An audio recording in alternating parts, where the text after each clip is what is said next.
You're in for something intense today. Karmic cycles exist, and they're the most misunderstood concept in spirituality. There are two distinct aspects that get tangled together, confused and twisted beyond recognition: karma and reincarnation. Two different mechanisms, two different aspects of how consciousness moves through experience, and almost nobody understands either one correctly. So here's what we're doing for the next hour or so. First, I'm going to show you with undeniable proof that karma exists as a specific mechanism that operates according to precise laws. I'll show you how it works, how it functions, and how it pertains to you as a soul. You as the soul moving through existence, carrying something most people can't see. Then, second, I'm going to show you how reincarnation works and why you've probably lived over 3 million times already, as a functional reality of how consciousness operates through the cycles of manifestation. We've touched on this topic before, but today we're pulling apart the misunderstandings, examining the mechanisms themselves, and by the end, I'm going to walk you through something together that will shift your entire perception of what you are and what you've been doing for longer than you can imagine. If you come from a religious background, stay with me. I'm not asking you to abandon your faith. I'm asking you to see the mechanics underneath it that make sense of what you've always felt but couldn't articulate. And if you're skeptical, good, bring that skepticism. Test what I'm saying against your direct experience. That's exactly what I want you to do. So strap yourself in. This is going to challenge everything you think you know about cause and effect, about why your life looks the way it does, about what you're doing here. Let's begin. Karma means action. That's it. The word itself in Sanskrit means action. Karma refers to any action that arises from a center of doership, any movement that comes with the sense, I am doing this. Every action leaves an impression. Every impression creates a tendency. Every tendency shapes future action. The cycle perpetuates itself. You've been taught consciously or unconsciously that karma works like some cosmic accountant, keeping tabs on your good deeds and bad deeds, tallying up credits and debits, making sure you get what you deserve. But what you're dealing with operates as momentum, this reward and punishment framework, a morality tale invented to control behavior, a projection of human justice systems onto the mechanics of consciousness itself. What karma actually is, the residue your actions leave on your own being, the invisible ink that writes what you become, the universe's memory stored in your flesh. Every action imprints itself 3 ways. In your flesh, the body itself carries the mark, holds the pattern, becomes shaped by what you do. In your thought, the mind records, reinforces, builds structures of belief around repeated movements. In the energy that animates both the subtle dimension of what you are, the blueprint level, the template that survives even when body and mind dissolve. These imprints harden into the walls of your prison. The more you repeat an action unconsciously, the more solid the walls become, the more automatic the response, the tighter the cage. Now, this becomes specific fast. There are 3 types of karma operating simultaneously, and if you don't understand the distinction between them, you'll misread your entire existence. There's Sanchita karma, the vast storehouse of accumulated impressions from all your previous actions across all lifetimes. Think of it like a massive warehouse of seeds, each seed representing an action you've taken, an intention you've held, a movement of consciousness you've crystallized into pattern. Then there's Prarabdha karma, the portion of that storehouse that has ripened and is now manifesting as your current life circumstances. You didn't choose all of it consciously. You as this personality, this current configuration of awareness, didn't sit down before birth and select your parents, your body, your circumstances. But you as the soul, carrying the momentum of millions of previous movements, you set the conditions. Prarabdha is the karma that's already in motion, already expressing, the wave that's already formed and must complete its arc. And then there's Kriyamana karma, also called agami karma, the karma you're creating right now through your current actions. Every choice you make in this moment, every pattern you reinforce or break, every movement you make with awareness or without it, Kriyamana in action. The new seed you're planting even as the old seeds sprout. Drop a comment, which type of karma are you most aware of in your life right now? The vast storehouse you sense but can't see, the circumstances playing out that you didn't consciously choose, or the new patterns you're creating in this very moment. Because recognizing which one you're most unconscious of is where the work begins. You're standing at the intersection of three forces simultaneously. You're experiencing the fruit of past actions that have ripened into present circumstances. You're carrying the weight of a vast accumulated storehouse of unmanifested patterns.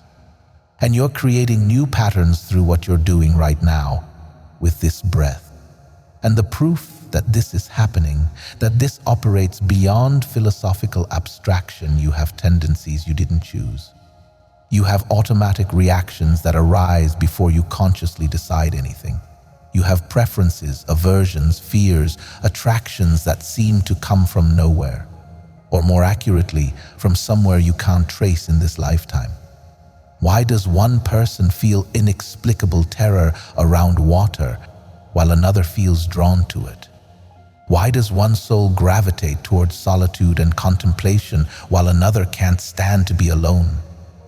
Why do you have skills that came easily, as if you already knew them, and struggles that persist no matter how much effort you apply? These tendencies are impressions, samskaras carved into the subtle dimension of what you are, through repetition across time scales you can't see from inside one lifetime. Think of it this way. Every action you take is like a groove cut into a record. The first time you act from a particular pattern, let's say, reacting with anger when you feel threatened, you cut a shallow groove. The second time, the needle finds that groove more easily. The third time, easier still. By the 100th time, the pattern is so deep that the needle falls into it automatically. You don't even feel yourself choosing anymore. The reaction arises on its own, seemingly without your participation. Samskara expressing itself, karmic momentum playing out. And these grooves don't disappear when the body dies. The body is the temporary instrument through which these patterns express.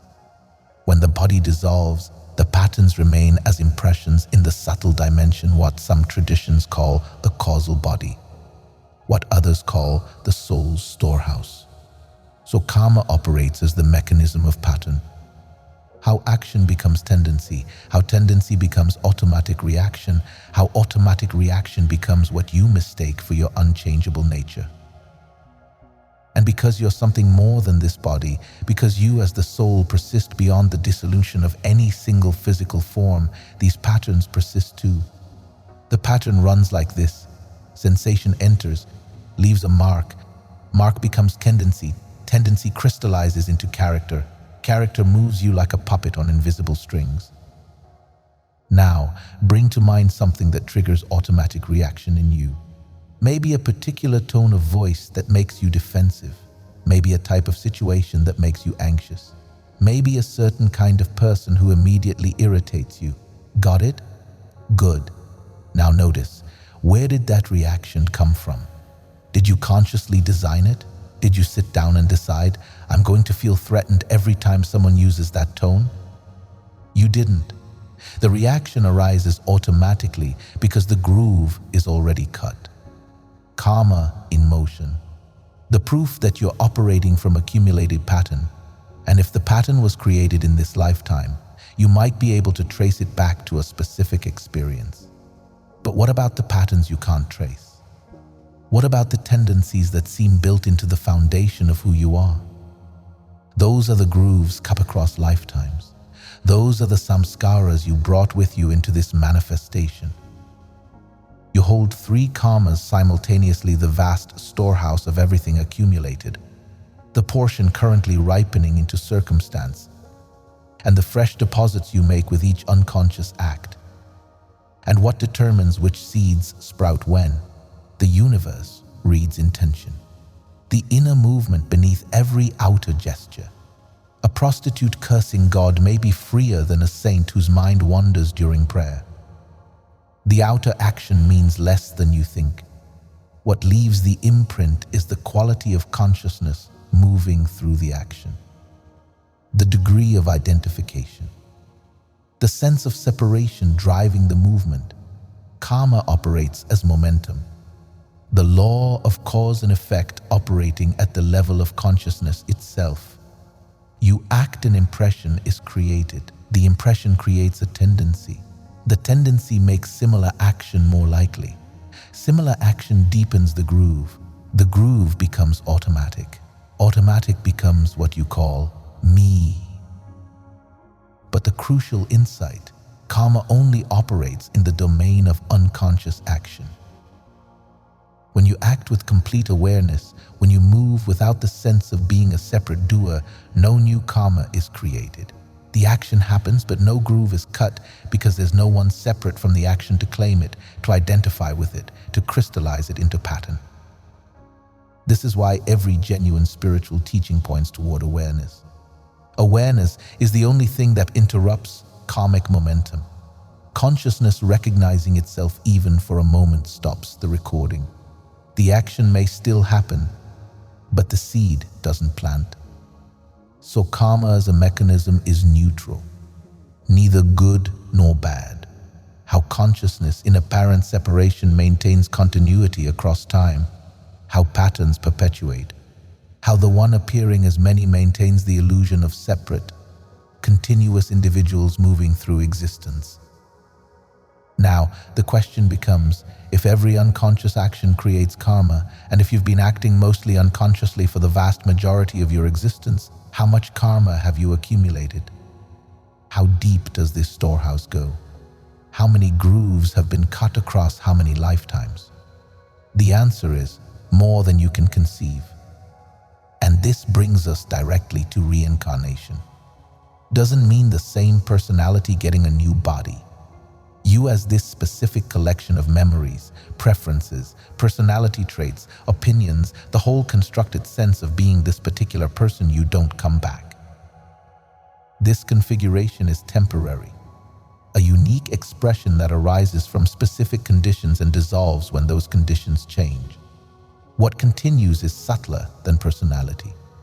What continues is the soul, the individuated spark of consciousness carrying the accumulated impressions, the samskaras, the karmic seeds that haven't yet sprouted or completed their expression. Think of it like this. Consciousness itself is like the ocean vast, undivided, the infinite ground of all appearance. The soul appears like a wave rising from that ocean, appearing to have individual existence, appearing to move separately. But the wave is never separate from the ocean. Ocean water taking temporary form, moving through temporary expression, then returning to the formless from which it arose.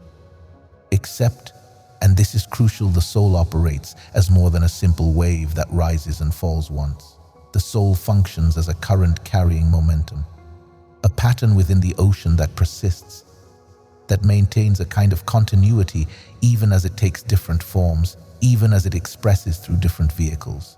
When you die, when this body exhausts its capacity to express the patterns it was designed to express, the personality dissolves.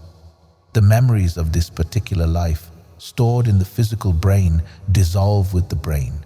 The preferences shaped by this particular culture, this particular family, this particular set of experiences, those dissolve too.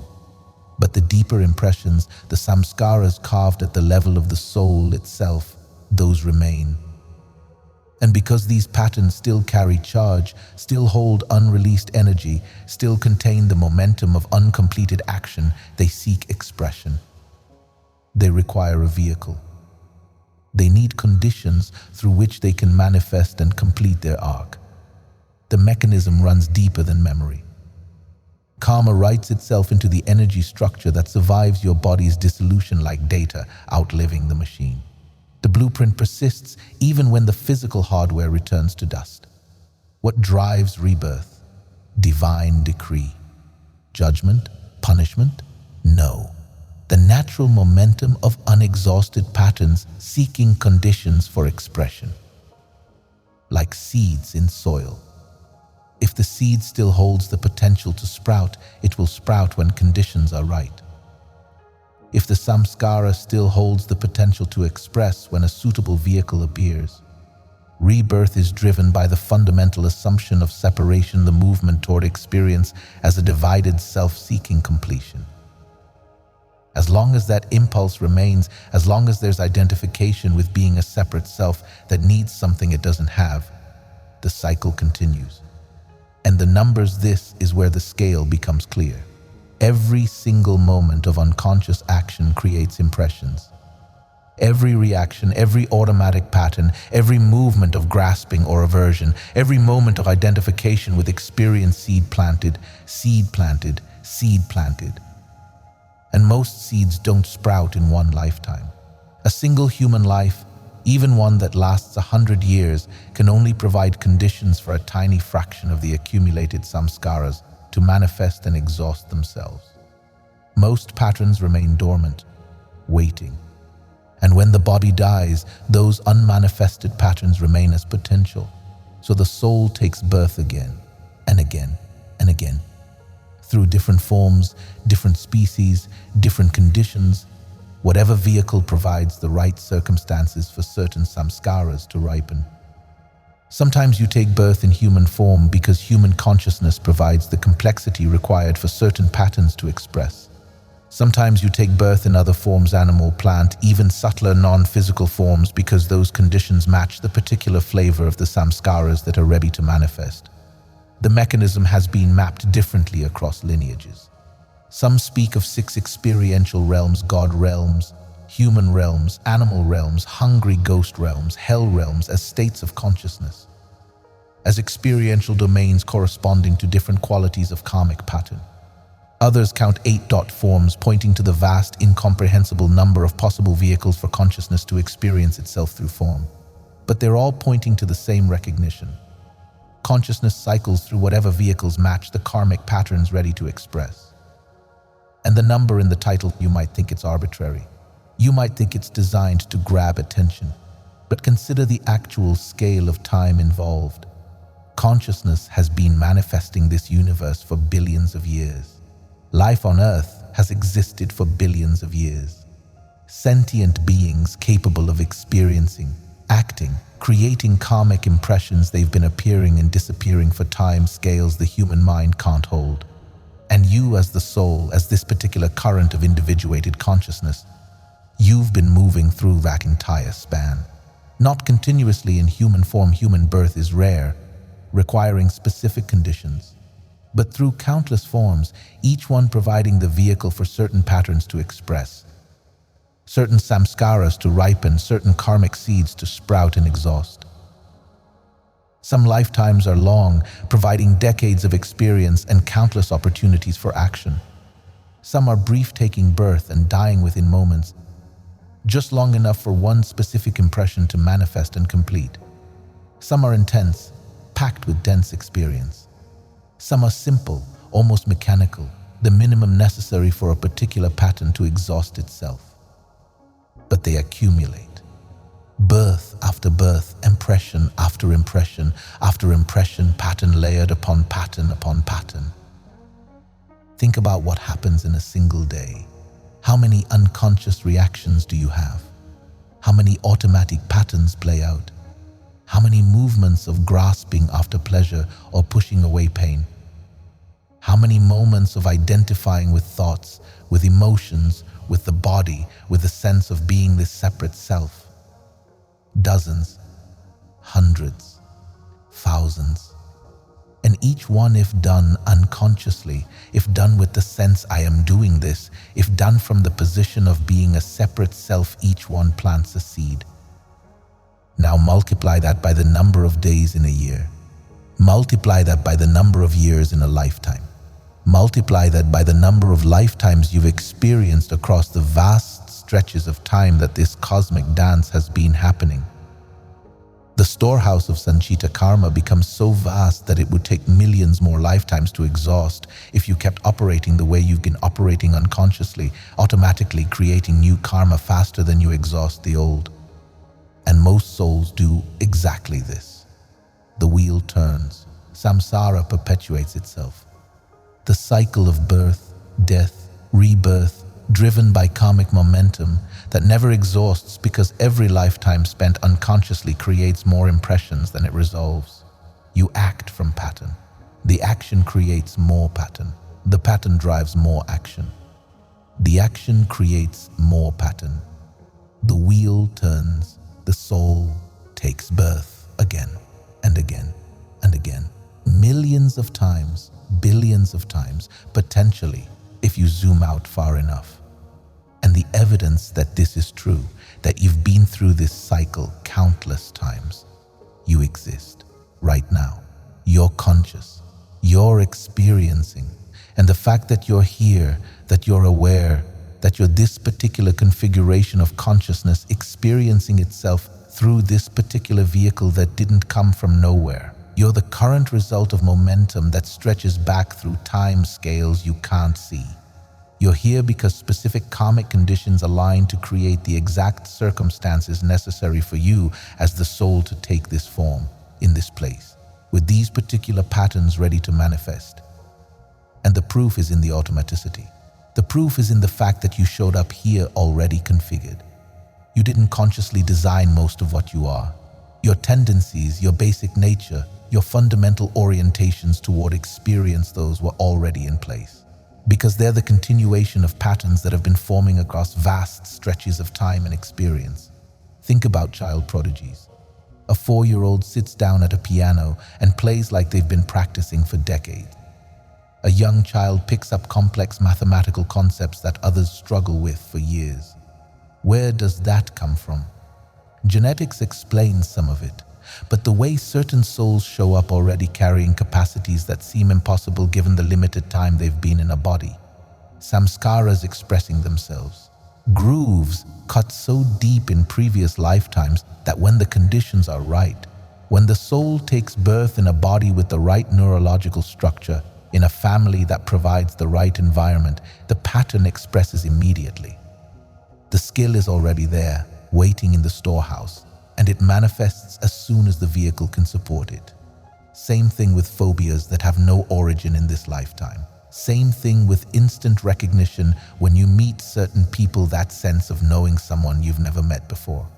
Same thing with the feeling of being in a place for the first time, but somehow recognizing it. Feeling like you've been there before. Karmic patterns surfacing. Samskaras from previous lifetimes bleeding through into current experience because the separation between lifetimes is more porous than you think. The soul carries continuity, and sometimes that continuity becomes conscious, becomes felt, becomes undeniable. So if someone tells you you've lived millions of times already, don't dismiss it as spiritual fantasy. Look at the mechanics. Look at how pattern operates. Look at how much karmic momentum would accumulate over the kind of time scales consciousness has been playing this game. And then look at how much of your current experience is driven by automatic reaction, by tendency you didn't choose, by pattern that seems foundational to what you are. The accumulated weight of countless previous movements, countless previous births, all compressed into this moment, into this vehicle, into you. Now some of you might be feeling something shift just from hearing this. Some of you might be feeling a kind of exhaustion, a recognition of just how long you've been doing this, how many times you've been through the cycle, how vast the wheel is. That exhaustion, if you're honest about what's arising, might feel like despair, but what's emerging is wisdom. The soul starting to recognize the futility of trying to find permanent satisfaction within the cycle itself. And that recognition is exactly what's necessary to begin breaking the cycle. Because you can't break what you don't understand. You can't step off a wheel you don't see yourself on. You carry a scent that draws certain experiences to you, the accumulated fragrance of all you have done, thought, and energized across time. This is why certain situations keep repeating. This is why certain relationships keep finding you. This is why you keep encountering the same lessons in different forms. The scent you carry attracts the conditions that match it. If this is landing, hit the like button and tell me in the comments, can you feel the weight of what you're carrying? Can you sense the patterns that have been running longer than this lifetime? Because this recognition is where transformation begins.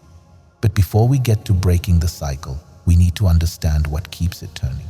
We need to look at the specific mechanisms that ensure you keep coming back, keep taking birth, keep cycling through experience after experience after experience. The mechanism is desire, the fundamental movement of consciousness toward experience, the root impulse to exist as a separate self, to have experiences, to be someone, to do something, to achieve, to become.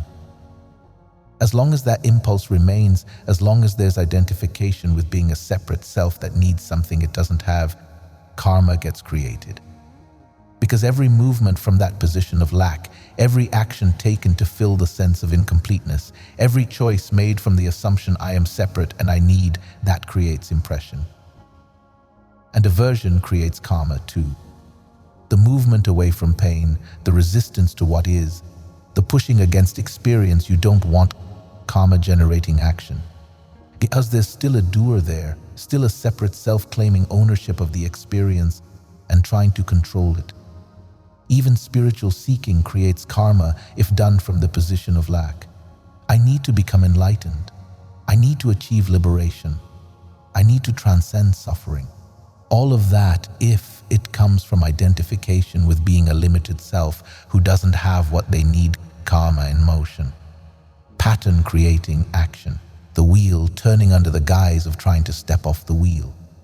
This is why so many seekers spend lifetimes, multiple lifetimes pursuing liberation without finding it. Because the very seeking, when done from unconscious identification with lack, reinforces the structure it's trying to escape. Using the prison bars to build a ladder out of the prison. The materials themselves keep you contained. So the question becomes, how do you act without creating karma? How do you live, make choices, move through the world without cutting new grooves, without planting new seeds, without adding to the storehouse that keeps you cycling through birth and death? The answer is simpler than you think, but more challenging than almost anything else you'll attempt. The answer is awareness. Complete, continuous, non-judging awareness of what's happening as it's happening, without identification, without the sense of being a separate doer claiming the action. When you act with full awareness, seeing the action as it arises, seeing the impulse before it crystallizes into movement, you see with that clarity, no new karma is created. Why? Because karma requires a doer. Karma requires the sense, I am doing this. Karma requires identification with the action, ownership of the result, attachment to the outcome. But when there's seeing, when there's awareness of the action happening without a separate one claiming it, the seed doesn't plant, the groove doesn't cut, the pattern doesn't reinforce, the action still happens. You still move through life. You still make choices, take actions, interact with the world. But it happens through you, as you. It arises from the totality of conditions rather than from a separate self executing its will. And when you act from that space from awareness without doership, the action is spontaneous, appropriate, precisely calibrated to the situation rather than filtered through accumulated pattern, fresh, alive, creative in the original sense of that word, creating something new rather than repeating what's been done before. Now, the existing karma, the Prarabdha that's already in motion, the Sanchita waiting in the storehouse that still exists. Those patterns don't disappear the moment you become aware. But two things change. First, you stop adding to the pile. Every moment of awareness is a moment of creating no new karma. Every action taken with complete seeing is an action that doesn't bind you further. So the storehouse stops growing. The wheel starts slowing down. Second, the existing karma starts exhausting itself more efficiently. When patterns arise and you meet them with awareness rather than unconscious reaction, they express and complete without leaving the same kind of residue.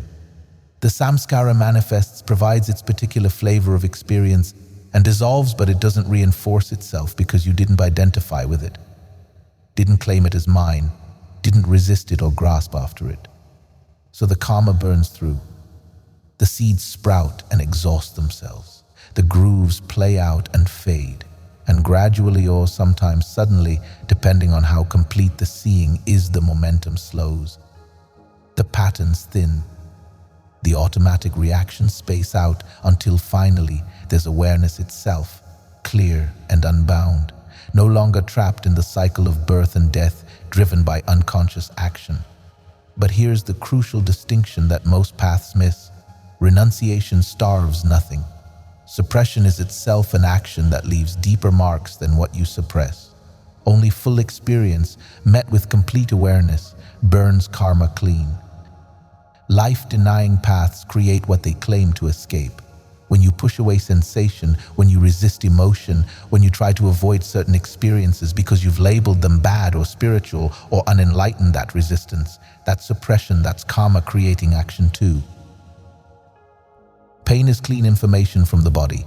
Suffering is the story you tell about pain, the elaboration, the endless mental theater you mistake for necessity. When you can distinguish between the two, when you can feel pain without creating suffering, you've discovered something crucial. The pattern, sensation arises, meets awareness, completes, dissolves.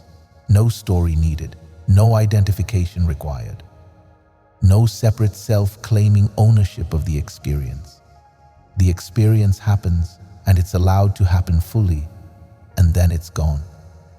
But when you resist, sensation arises, hits resistance, creates tension.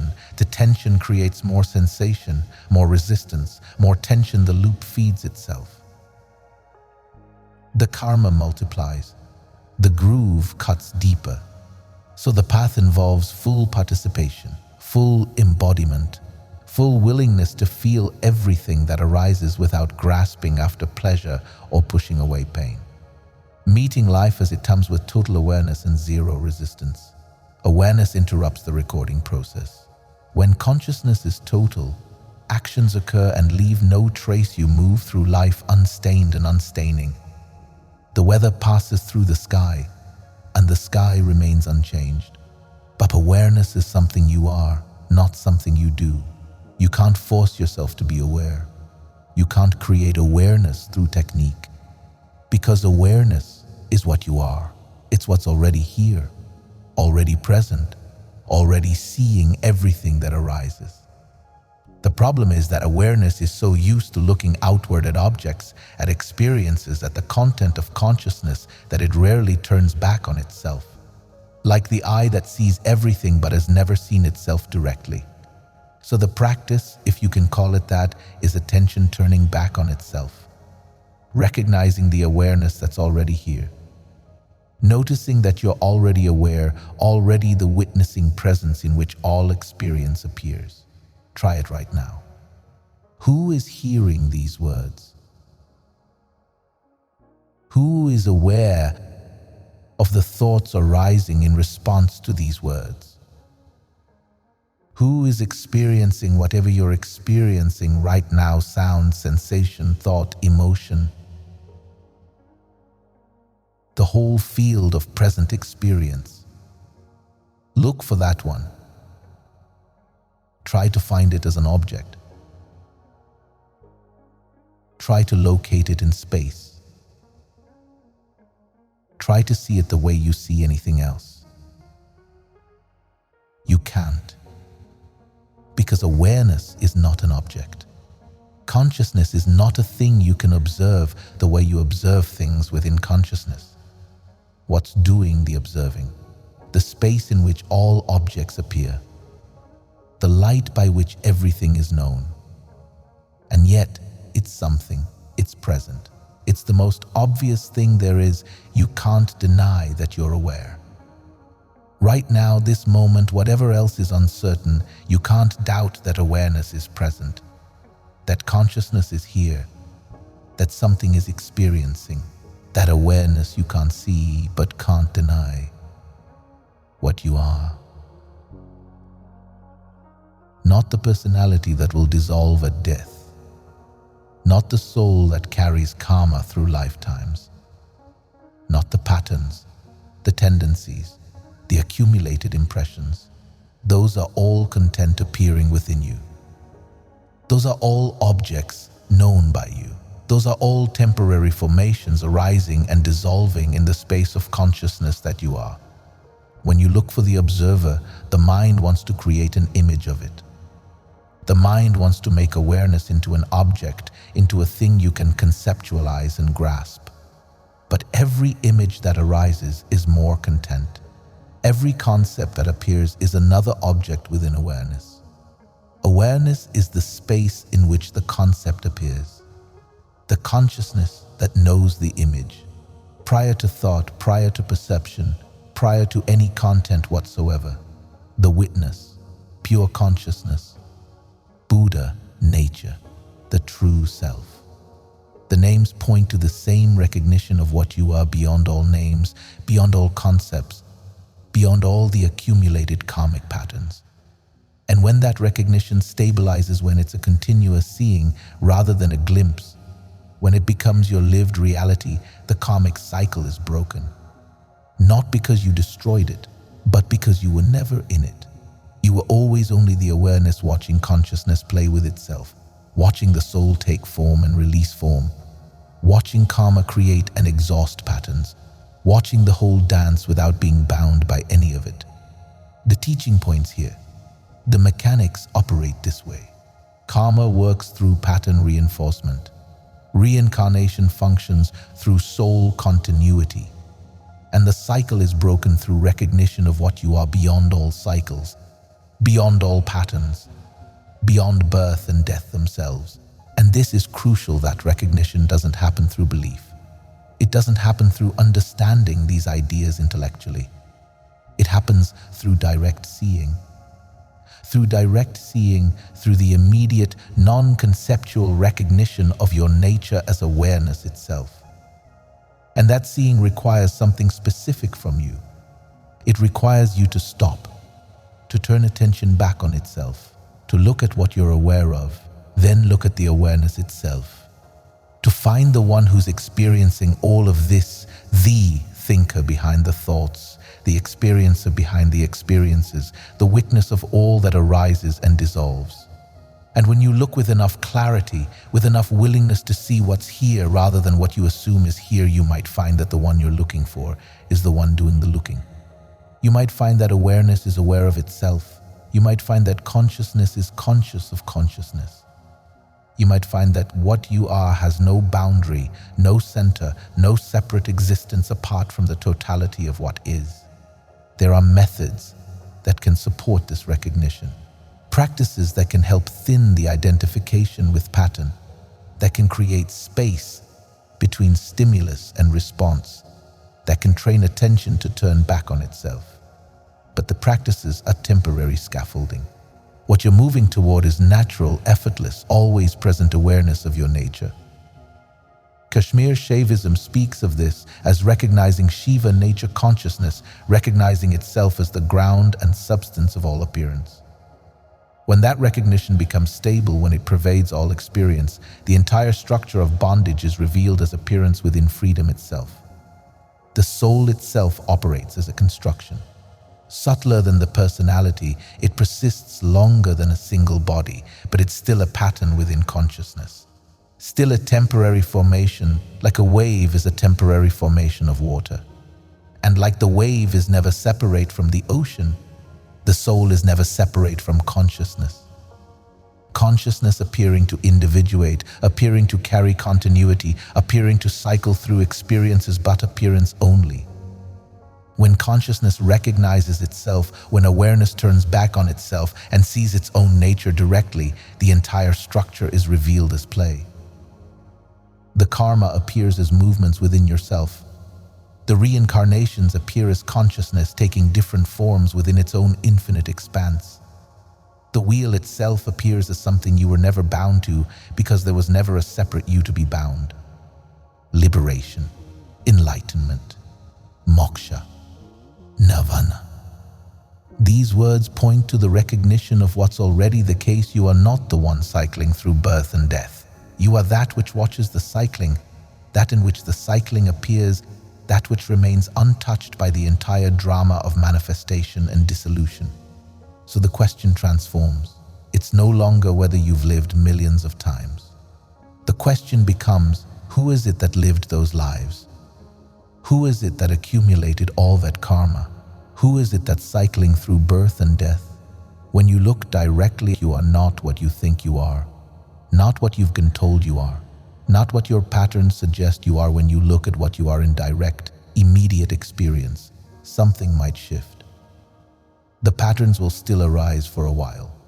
The karma that's already in motion will still play out.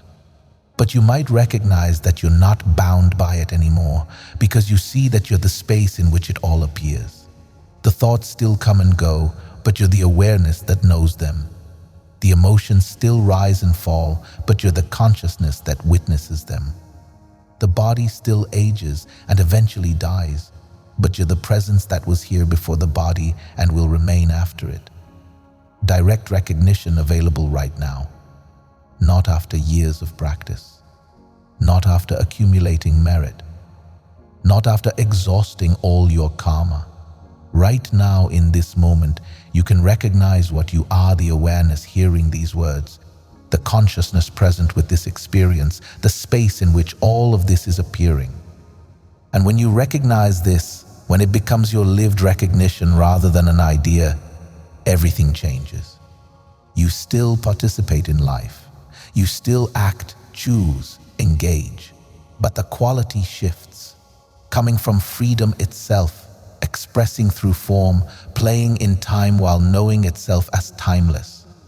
The karmic patterns that remain expressed differently, lighter, less binding. They arise and dissolve like clouds passing through sky, leaving no trace. And gradually, the storehouse empties. Not because you're trying to empty it, but because you're not filling it anymore. Not because you're working to exhaust karma, but because you're not creating new karma with every action. And one day, maybe this lifetime, maybe a future one, who knows? But when it comes, the last seed sprouts, the last pattern completes, the last samskara exhausts itself. And there's this pure awareness, pure consciousness. The ocean recognizing it was never bound by any of its waves, never limited by any of its forms, never confined by any of its expressions. The end of the cycle. Not the end of existence, not the end of experience, not the end of consciousness expressing through form. The end of unconscious cycling, the end of being driven by pattern. The end of taking birth from karmic momentum rather than from consciousness itself choosing to experience, to express, to play. If this is your first time encountering this teaching, subscribe because we're going deeper into consciousness mechanics every single video we make. And drop a comment what shifted for you in this recognition. What pattern are you seeing more clearly now? We're pointing to something real, something you can verify. Something that changes the trajectory of your soul's journey through existence. The traditions speak of liberated beings who still take birth, who still have bodies, who still appear in the world, but they're not driven by karma. They're moved by compassion, by play, by the natural expression of consciousness that recognizes itself. They're here because unexhausted patterns don't compel them anymore. They're here because awareness itself delights in expression, in relationship, in the dance of form. This remains available, not as some distant possibility, not as a reward for being good enough, but as your nature waiting to be recognized. You are that which has never been bound. You are that which has never created karma. You are that which has never been born and will never die. The soul cycles. The patterns persist. The karma creates momentum, but you, the awareness that you are, you're watching all of it. You're the space in which millions of lifetimes appear and dissolve. You're the consciousness that hosts the entire wheel of birth and death without being touched by any of it. This seeing might happen. This recognition might stabilize. Not as a concept to believe, but as the direct recognition of what's here right now. And when you see it, when the seeing is clear and stable, the cycle is broken. Not because you escaped it, but because you recognized you were never in it. The mechanics operate this way. Karma works through unconscious identification. Reincarnation functions through pattern persistence. And freedom is recognized, not achieved, but recognized as what you've always been underneath all the patterns, all the lifetimes, all the accumulated momentum that seemed so solid but was always appearance in the boundless awareness that you are. You are free. You've always been free. Every lifetime was freedom playing at being bound. Every karmic pattern was freedom playing at being determined. Every search for liberation was freedom playing at being lost. And now, maybe the playing shifts. Maybe the forgetting starts to thin. Maybe the recognition starts to stabilize. Maybe consciousness starts to know itself more clearly, even while continuing to dance through form, even while continuing to express through this particular vehicle you call your life. Breaking the cycle happens through recognizing what's behind manifestation while remaining engaged with manifestation. Knowing what's experiencing without trying to end experience. Seeing what the soul is a temporary formation of the eternal, a finite expression of the infinite, a bounded appearance of the boundless. This recognition might stabilize. This seeing might become continuous. And when it does, you'll move through the world differently, consciousness itself playing in the field of cause and effect, while knowing it was never bound by any of it. The wheel keeps turning for those who don't see. But for those who recognize what they are, the wheel is revealed as movement within stillness, change within changelessness, the dance of form within formless awareness that you've always been.